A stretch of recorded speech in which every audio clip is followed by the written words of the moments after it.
Our poet we picked was Ezra, one of the biggest influences on modernism poetry. Some characteristics of modernism, according to the Symbolist and Imagist poetry page in the Glencoe Literature book, is that there's two groups, the Symbolist and Imagist poetry. Symbolist poetry was focused on moods and sensations, and it took inspiration from Edgar Allan Poe's poetry. And Imagist poetry was founded by Ezra Pound and focuses on the essence and the raw material of the poetry. They're not sure when the modernism era started, so they think it might have started at the turn of the 20th century or World War I, and they're also not sure when it ended, and it could have ended in World War II, or it could still be happening today.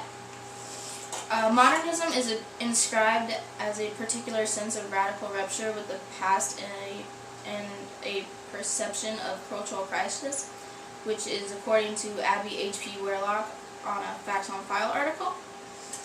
It's a global phenomenon and it impacted cultures differently, and it's also a monolithic movement, which means it was one big. According to Hugh Kenner on the Facts on File database, Ezra Pound was born in Idaho in 1885. He traveled across Europe in his young adults, and he disliked America greatly, which showed in his poetry.